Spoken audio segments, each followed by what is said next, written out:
sot, përveç dy në moderatorëve tashmë zoti Sazan Guri dhe meje, në emision jemi bërë 3 labër ose lebër si mund të quajmë, dhe këtu mund të këtë pak xhelozi zoti Guri, po nuk prish punë.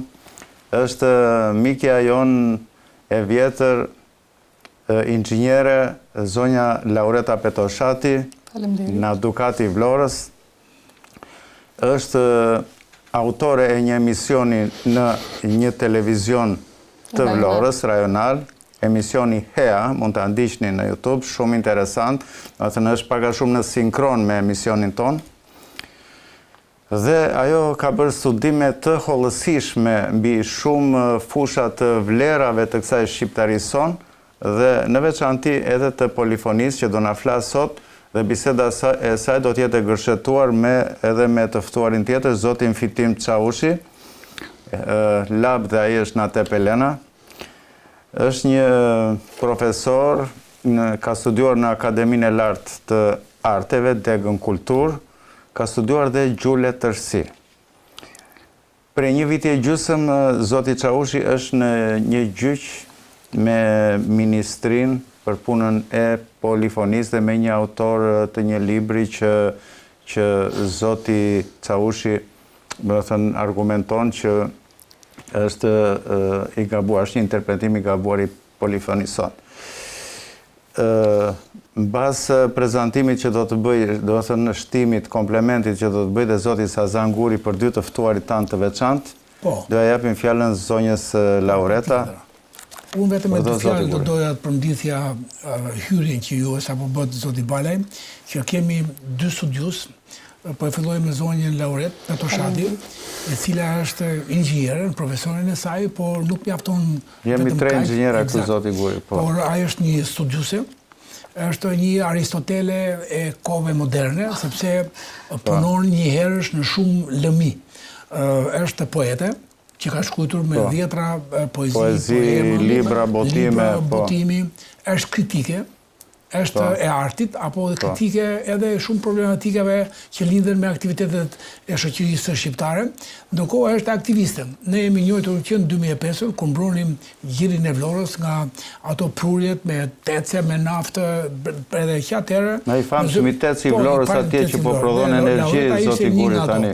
Dhe së fundi që ne kemi temën që po diskutojmë polifonia, të cilën me profesor Fitimin, që do të them 2 fjalë për profesor Fitimin, ne jemi në proces gjyqësor me Ministrinë e Kulturës edhe me Akademikun Vaso Tole, që kërkon ndryshe i vetëm në këtë botë shqiptare, i vetëm që kërkon të tjetërsoj polifonia jonë shqiptare, thot i malli Ramadan Sokoli. Dhe po kaloj me njëherë këtë profesor Fitimi, që me vërtet nuk është akademik, por me punën, me përpjekjet që ka bërë dhe bën, është më tepër se një akademik. Më falni, profesor Fitimi është ai që në vitet 92-93 kur gumzhinte dhe buqiste këngët le të themi të fqinjë të gorë grek në për majetofona, në për sirena, në për sinjale autobusesh apo makinash. Profesor Fitimi është ai që nxiti dhe rikujtoi dhe riholli nga themelet, nxori nga themelet polifoninë e bukur shqiptare. Kështu që në këto kushte profesori tani do mos hote labe zoti Guri apo. Sigurisht ajo do ta thon vet. Kështu që kjo është hyrja ime dhe më njëherë pyetjen tuaj për zonjën Lauret, pastaj më njëherë profesor Fitimi është ai që si profesionist e mbështjell çështjen. Urdhoni fjala për ju zonja Laureta, keni futur shkencën, inxhinierin në studimin e polifonisë labe. Tani unë ju falenderoj. E thatë shumë mirë që unë origjinë e kam në Dukati, jam lindur në Buzë të Detit, në Skel, dhe me ato dëshirën e madhe për të vajtur deri në thellësi. Mos na kujto atë Buzën e Detit se na zë malli gjithmonë. Më çonin në Dukat, në një vend quhej Rami, ajo njerëzit e nënës time këndonin këngë labe, dhe që vogël më fut ajo dëshira si këndojnë këta njerëz. ja hidhte njëri, ja priste tjetri, një mënyrë komunikimi shumë e mençur, shumë e zgjuar, nuk të thonin je dobët, po thoshte je bërë si ngjallë e vijës së dalanit, je bërë si vapori pa shalimanit, ose me humor të jashtëzakonshëm, më ka qelluar, kam qenë i dasëm. Humor shumë të mençur, domethënë, po edhe kur mblidheshin, të gjitha këto gjëra, domethënë, më kanë ngelur jashtëzakonisht në mendje mënyra se si lindte kënga në moment. Ajo që ne i themi lapçe vënçe. Por ajo që më ka bërë përshtypje është që thonin, kur këndojnë labët, bie shi. Edhe jo vetëm në televizionin ku punoj, 6+1 Vlora, por edhe kur kam punuar në për gazetat ndryshme, kam marrë njerëz që i kam intervistuar, për shembull që Lefter Çipën, Fethi Ibrahimin, Golikun, shumë njerëz që janë korifej dhe bardh të këngës lave. U kam thënë, pse thuhet që kur bie shi, do të thënë kur këndojnë labët bie shi. Dikush një djalë shumë i ri në moshë, një me mbiemër Rapushi, më ka thënë që më duket se ka të bëj polifonia ose kënga lapçe vënçe ka të bëj me ciklet e natyrës, me hapjen, me rrjedhjen, me qëndrueshmërinë që kemi marsin, kthyesin dhe hedhsin ose mbushsin.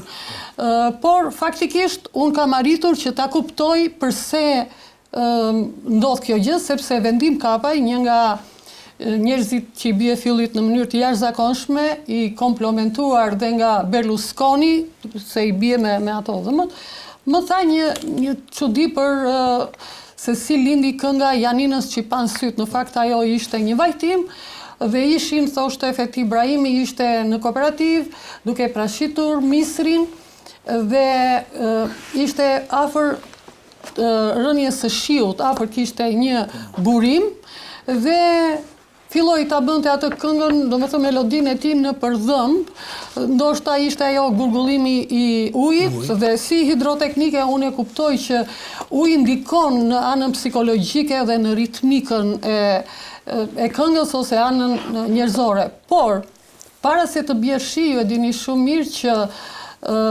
presioni i ajrit bie, lagështira shtohet, kemi një heshtje të jashtëzakonshme dhe zërat të rreth rrotull që mund të jenë zërat e zogjve, zërat e lumit, ato mirazhet e shumta, ato ngacmojnë njëkohësisht dhe pastaj fillon ajo rezonanca me gjërat e tjera dhe fillon kënga. Pra bëhet një lidhje natyrshme me zhurmat e natyrës.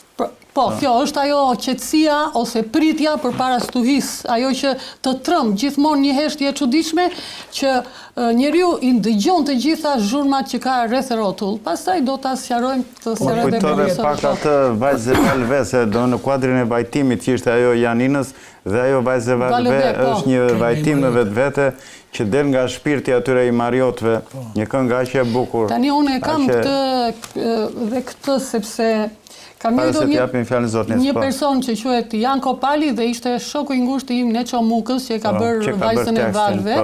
Dhe vajzë e Valve ishte një vajzë jo vetëm që ishte valët e detit, po ishte dhe dallgët e jetës, që i themi ne val, do të thënë që ishte kaluar shumë dallg në jetë, e kupton? Edhe ajo është një këngë dhimbjeje që vërtet ishte duke pritur, po ishte duke pritur për të bërë jo vetëm të dashurinë e saj, por dhe për të marrë lajme Rona Post nuk ron me një me zojtë, me gjithë ato.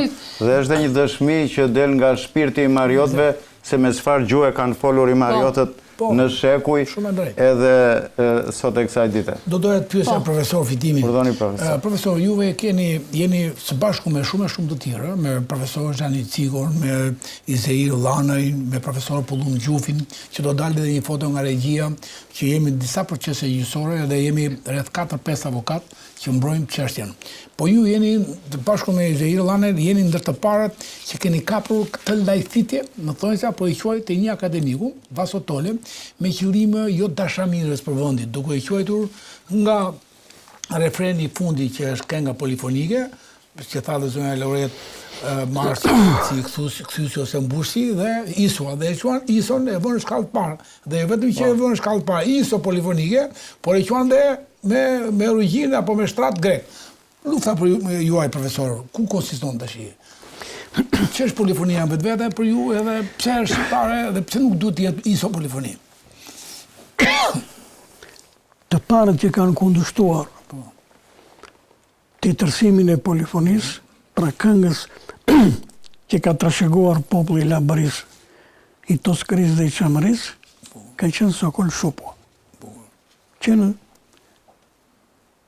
2004, kur ka dalë për herë të parë teza për ISO polifonin Për UNESCO. në 2005, po vajte në UNESCO, për 2005 në aprovo. Ai e konsideron këtë që është një filtrim nga kultura greke, në 2004. E ka botuar qysh atëre. Pastaj unë ndërgjegjësuam në tjerët. Filloi Bardos Gaçi, fillon me radhë, pastaj unë jam i fundit që jam marrë me këtë problem. Por autori që ka tjetërsuar dhe ka bërë mashtrimin e parë në këtë fushë ka qenë autori i enciklopedisë ISO Polifonia, Vasil Tole. Një libër të cilin ju e keni studiuar rjesht për jeshtë dhe keni nxjerrë. Dhe atëre ka qenë një punojës ordiner i Ministrisë së Kulturës. Dhe thot, ISO Polifonia, si term është përcaktuar nga etnomuzikologu Vasil Tole, siç dihet, ISO Polifonia është dukuri bazë muzikore në Shqipërinë e Jugut. Gjë që është falsifikim flagrant. Sepse të gjithë profesorët, gjithë shkenca shqiptare, për 50 vjet ka mbrojtur polifonin 4 zërshe në Labëri, 3 zërshe në Çamëri dhe në Toskëri. Me disa botime. Ja. I kujt është? I Akademi Shkencave. Po. Këngë polifonike Labe.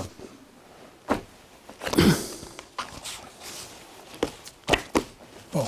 Profesor, çfarë ndryshimi esencial ka midis termit polifoni dhe ISO polifoni? Këtë e di vetëm ai që vetëm ose një çmendur ose një agentja e aspolis greke mund ta bëj këtë.